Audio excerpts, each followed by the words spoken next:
നമസ്കാരം. ആപ്പിൾ ഐഫോണിൻ്റെ ആരാധകരെ സംബന്ധിച്ച് ഏറെ സന്തോഷകരമായ ഒരു വാർത്തയാണ് ഇപ്പോൾ പുറത്തു വരുന്നത്. ഐഫോൺ അവരുടെ ഏറ്റവും പുതിയ നൂതന സംവിധാനങ്ങളുമായി പുറത്തിറക്കുന്ന ഫോൺ മടക്കാവുന്ന തരത്തിലുള്ളതാണ്. നേരത്തെ പല വൻകിട കമ്പനികളുമൊക്കെ തന്നെ ഈ മടക്കി വയ്ക്കാവുന്ന തരത്തിലുള്ള മൊബൈൽ ഫോണുകൾ നിർമ്മിച്ച് വിപണിയിൽ എത്തിച്ചിരുന്നു എങ്കിൽ പോലും, എന്നാൽ ആപ്പിൾ ആകട്ടെ ഐഫോണുകൾ ഇത്തരത്തിൽ മടക്കാവുന്ന രീതിയിൽ ഒരിക്കലും നിർമ്മിച്ചിരുന്നില്ല. ലോകത്തെ പ്രധാനപ്പെട്ട മൊബൈൽ ഫോൺ കമ്പനികളിൽ ചിലതെങ്കിലും ഇപ്പോഴും ഇത്തരത്തിലുള്ള മടക്കാവുന്ന ഫോണുകൾ നിർമ്മിക്കുന്നില്ല എന്നുള്ളതായിരിക്കാം അതിൻ്റെ പിന്നിലുള്ള ഒരു കാര്യം.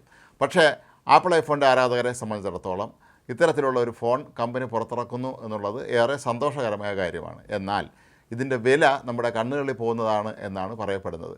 കാരണം നിലവിലുള്ള ഐഫോണുകളെക്കാളും ഒരുപക്ഷെ ഒരു $1000 $1900 കൂടുതലായിരിക്കും ഈ പുതിയതായി പുറത്തിറങ്ങുന്ന ഈ ഫോണിന് എന്നാണ് പറയപ്പെടുന്നത്. സാംസങ് ഈയിടെ പുറത്തിറക്കിയ അവരുടെ ഏറ്റവും പുതിയ മോഡലിന് സമാനമായ രീതിയിലായിരിക്കും ഈ പുതിയ ഫോൺ ആപ്പിൾ പുറത്തിറക്കുക എന്നാണ് കരുതപ്പെടുന്നത്. മൊബൈൽ ഫോൺ കമ്പനികൾ തമ്മിൽ ഇപ്പോൾ കടുത്ത മത്സരമാണ് നിലനിൽക്കുന്നത്. അപ്പോൾ ഈ ഒരു സാഹചര്യത്തിലായിരിക്കാം തങ്ങളുടെ പരമ്പരാഗത രീതികളൊക്കെ മാറ്റിവെച്ചുകൊണ്ട് പുതിയ തലമുറയെ ആകർഷിക്കുന്നതിന് വേണ്ടിയുള്ള ഈ മടക്കി വയ്ക്കാവുന്ന ഐഫോണുമായി ഇപ്പോൾ ആപ്പിൾ കമ്പനി രംഗത്തെത്തിയിരിക്കുന്നത്.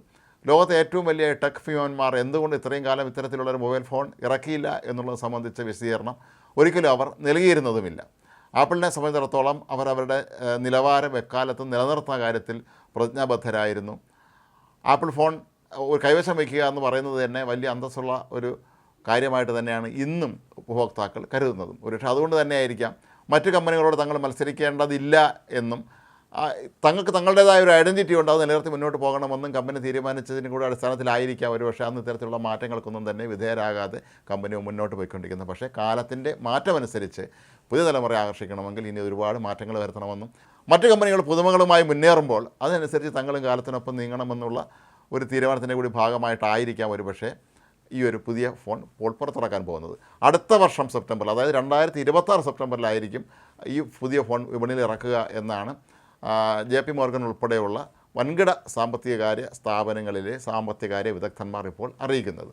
ഏതായാലും ആപ്പിളിനെ സംബന്ധിച്ചിടത്തോളം ഇത് വലിയൊരു മാറ്റത്തിൻ്റെ കാലഘട്ടം, ഒരു പരിവർത്തനത്തിൻ്റെ കാലഘട്ടമായിട്ട് വേണം കണക്കാക്കാൻ. കാരണം അവരും അവരുടെ തനത് രീതികൾ മാറ്റിവെച്ച് വിപണിക്ക് അനുസൃതമായ രീതിയിൽ നിർമ്മാണ രീതികളിലൊക്കെ തന്നെ മാറ്റം വരുത്തുക എന്ന് പറയുന്നത് വളരെ പ്രധാനപ്പെട്ട ഒരു കാര്യമായിട്ട് തന്നെയാണ് വിദഗ്ധർ ഇപ്പോൾ കണക്കാക്കുന്നത്. ഇത്തരത്തിൽ മടക്കി വയ്ക്കാവുന്ന സാംസങ്ങിൻ്റെ ഫോണുകൾക്ക് നേരിട്ടുന്ന ഏറ്റവും വലിയ പ്രതിസന്ധി നടുക്കൂടെ കാണുന്ന ഒരു ക്രീസാണ്, അതായത് വലിയൊരു നടുക്കൂടെയുള്ളൊരു വരയാണ്. അത് ഇല്ലാതെയായിരിക്കും ഇപ്പോൾ ഐഫോണിൻ്റെ ഈ പുതിയ മടക്കി വയ്ക്കാവുന്ന ഫോൺ രംഗത്ത് ഇറങ്ങുന്നത് എന്നാണ് പറയപ്പെടുന്നത്. പക്ഷേ അത് എങ്ങനെയാണ് അത് സാധ്യമാകുക എന്നുള്ളതിനെക്കുറിച്ച് ഇനിയും യാതൊരു തരത്തിലുമുള്ള വിശദാംശങ്ങളിൽ ലഭ്യമല്ല. ഏതൊരു വലിയ സ്ക്രീനും മറ്റൊരുപാട് സാങ്കേതിക സംവിധാനങ്ങളുമൊക്കെ തന്നെ ഈ പുതിയ ഐഫോൺ ഉണ്ടായിരിക്കും എന്നാണ് കരുതപ്പെടുന്നത്. ഏതായാലും ഐഫോണിൻ്റെ ആരാധകർ ആകാംക്ഷയോടുകൂടി കാത്തിരിക്കുകയാണ്. ഇനി മുതൽ തങ്ങൾക്കും മടക്കി വയ്ക്കാവുന്ന തരത്തിലുള്ള ഐഫോണുമായി സഞ്ചരിക്കാൻ കഴിയുക എന്നുള്ളത് പലരുടെയും സ്വപ്നമായിരുന്നു.